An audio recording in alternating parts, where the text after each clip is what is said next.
NASA का new star space telescope ने सूर्य पर छिपे हुए कुछ अदृश्य प्रकाश का खुलासा किया है। यानी इसने एक्स रेज इमेजिंग और डिफरेंट टाइप के डिटेक्टर्स को यूज करके नासा के कुछ हिडन पार्ट्स से जो एनर्जी रिलीज हो रही है उसका खुलासा किया है। तो दोस्तों, आप देख रहे हैं वर्ल्ड न्यूज़। कृपया हमारे चैनल को ज्वाइन और सब्सक्राइब जरूर करें।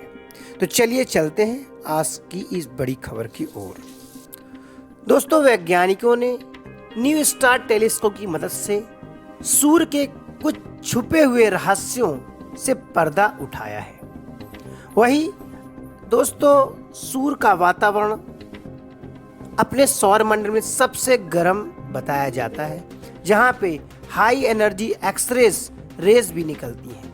वही कहते हैं कि एक न्यूक्लियर स्पेक्ट्रोस्कोपिक टेलीस्कोप से यानी NU स्टार से इस एनर्जी और इस पार्ट ऑफ सन को देखा गया है। दोस्तों, अगर आप बात करें न्यू स्टार सैटेलाइट की क्षमता की यानी उसके टेलीस्कोप की क्षमता की, तो यह उच्च तापमान वाली सामग्री यानी मटेरियल से प्रकाश का पता लगाने में पूरी तरह सक्षम है।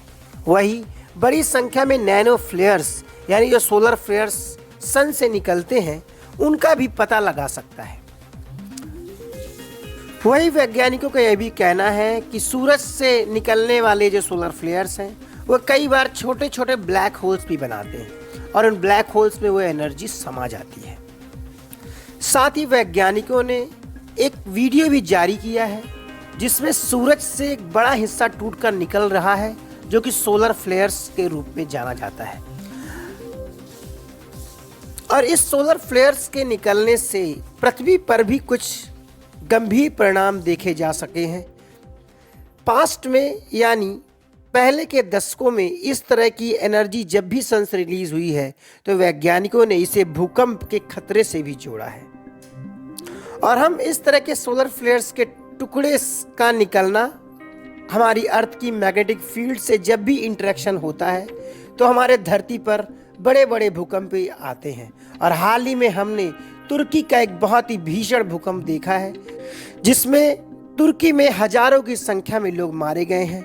वही उसके एडजेसेंट कंट्री यानी सीरिया में भी हजारों लोग मारे गए हैं और इसका मैग्नीट्यूड 7.5 से 7.8 के बीच रहा। इस समय पूरी दुनिया तुर्की में मारे गए लोगों वही बचाव और राहत कार्य में पूरी दुनिया टर्की और सीरिया की मदद कर रही है। इसी कड़ी में भारत ने भी अपने NDRF और उस आर्मी के जवान भेजे हैं वहां के रेस्क्यू ऑपरेशंस के लिए। वहीं इस पर करीब $1 बिलियन से ज़्यादा की मदद वर्ल्ड बैंक ने वहां के रिकंस्ट्रक्शंस और रिहेबिलिटेशंस के लिए वित्तीय सहायता भी प्रदान की है। और वैज्ञानिकों ने ये जो सन ब्रेक्स इवेंट कहते हैं यानी उस सन से सोलर फ्लेयर्स का निकलना, इस घटना को पूरी तरह से कैप्चर भी किया है। और इस घटना को जो टेलीस्कोप ने कैप्चर किया है वो कोई और नहीं जेम्स वेब स्पेस टेलीस्कोप है, जो कि अब तक का सबसे स्ट्रॉन्ग स्पेस टेलीस्कोप माना जा रहा है। हबल टेलीस्कोप से भी ज़्यादा इसने अंतरिक्ष के कई रहस्यों से पर्दा उठाया है। और इस टेलीस्कोप ने हाल ही में जो सन ब्रेक्स यानी सोलर फ्लेयर्स की घटना को भी कैप्चर किया है।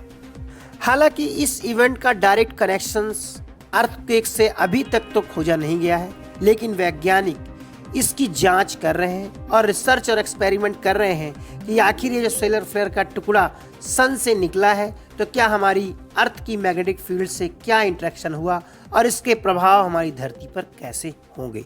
यानी भविष्य में भी हो सकता है कि इस तरह के भूकंप दिखाई दे पृथ्वी पर। दोस्तों, नमस्कार।